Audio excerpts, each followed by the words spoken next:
40 ವರ್ಷದ ರಾಜಕಾರಣದಲ್ಲಿ 30 ವರ್ಷ ದಿಲ್ಲಿನೇ ನೋಡಿದ್ದೀರಿ. 50 ವರ್ಷ ರಾಜಕೀಯ. 50 ವರ್ಷದ ರಾಜಕಾರಣದಲ್ಲಿ ಮೋರ್ ದೆನ್ 75%, ಮೋರ್ ದೆನ್ 80% ನೀವು ದಿಲ್ಲಿನೇ ನೋಡಿರುವಂಥವ್ರು. ಅನೇಕ ನಾಯಕರುಗಳನ್ನು ಪಕ್ಷಕ್ಕಾಗಿ ದುಡಿದವ್ರನ್ನ ನೋಡಿದ್ದೀರಿ. ಡಿ ಕೆ ಶಿವಕುಮಾರ್ ಅವರ ಸಂಘಟನೆ, ಏನೋ ರಿಸೋರ್ಸ್ಫುಲ್ನೆಸ್ಸು, ಅದನ್ನು ಹೆಂಗೆ ಅನಲೈಸ್ ಮಾಡ್ತೀರಿ? ರಾಜ್ಯದ ಕಾಂಗ್ರೆಸ್ಸಿಗೆ ಅದು ಎಷ್ಟರ ಮಟ್ಟಿಗೆ ಮುಖ್ಯ? ಈಗ ರಿಸೋರ್ಸ್ಫುಲ್ನೆಸ್ ನೋ ಡೌಟ್. ಸಂಘಟನೆ, ಓಕೆ, ಅವರು MLA ಸತತವಾಗಿ ಆಗಿದ್ದಾರೆ, ಅದರಲ್ಲಿ ಯಾರಿಗೂ ಸಂಶಯ ಬೇಡ. ಸಂಘಟನೆ ಅನ್ನೋದು ಬೇರೆ.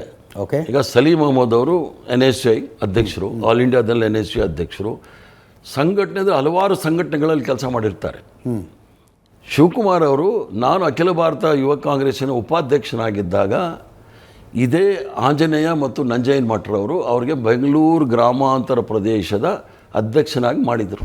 ಬೆಂಗಳೂರು ಗ್ರಾಮಾಂತರ ಪ್ರದೇಶ ಅಧ್ಯಕ್ಷ.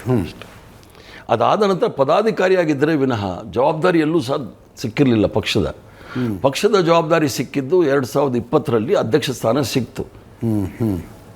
ಅವ್ರಿಗೆ ನೀವು ತಾವು ಹೇಳ್ದಂಗೆ ರಿಸೋರ್ಸ್ಫುಲ್ ಇದ್ದರು, ಕೆಲಸ ಮಾಡಿದ್ರು. ಬೇರೆಯವರು ಸಹ ಅಷ್ಟೇ ಕೆಲಸ ಮಾಡಿದ್ದಾರೆ, ಇಲ್ಲ ಅಂತಲ್ಲ. ಆದರೆ ಪಕ್ಷ ಸಂಘಟನೆ ಮತ್ತು ಪಕ್ಷದ ಕಾರ್ಯಕರ್ತರಿದ್ದಾರೆ ನೋಡಿ, ಅದು ದೊಡ್ಡ ಆಸ್ತಿ ಈ ಪಾರ್ಟಿಗೆ. ಅವರಿಲ್ಲ ಅಂದರೆ ಏನೂ ಇಲ್ಲ. ಶಿವಕುಮಾರ್ ಅವ್ರು ಕೆಲಸ ಮಾಡಿಲ್ಲ ಅಂತ ಯಾರೂ ಹೇಳಲ್ಲ, ಅಥವಾ ಬೇರೆಯವ್ರು ಕಮ್ಮಿ ಮಾಡಿದ್ದಾರೆ ಅಂತಲೂ ಹೇಳಲಿಕ್ಕಾಗೋದಿಲ್ಲ. ಅದು ಅಂದರೆ ಡೂ ಆರ್ ಡೈ ಆಗಿತ್ತು ನಮಗೆ.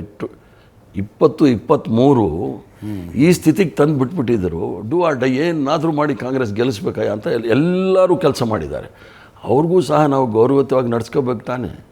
ಇವಾಗ ನಾವೇನೋ ಜೀರ್ಣ ಮಾಡ್ಕೋತೀವಿ, ಸಾಮಾನ್ಯ ಕಾರ್ಯಕರ್ತ ಅವನ್ನ ಅಲ್ಲಿ BJP RSS ಅವ್ರನ್ನ ಫೇಸ್ ಮಾಡಬೇಕಾದ್ರೆ ಅವನಿಗೂ ಸಹ ನಮ್ಮ ಕಾಂಗ್ರೆಸ್ ಪಕ್ಷ ಅಂತ ಗೌರವ ಕೊಟ್ಟಿದೆ ಅಂದಾಗ ಅವನು ಭಾಳ ಧೈರ್ಯದಿಂದ ಮಾತಾಡ್ತಾನೆ. ಅವ್ರು ಯಾರನ್ನೂ ಕೇರ್ ಮಾಡೋದಿಲ್ಲ ವರ್ಕರ್ಸು. ಕರೆಕ್ಟ್. ಅಧಿಕಾರ ಇದೆ ಅಂತೇಳಿ ಇರ್ತಾರೆ, ಹೇಳೋದು ಅವ್ರು ಹೇಳ್ತಾರೆ.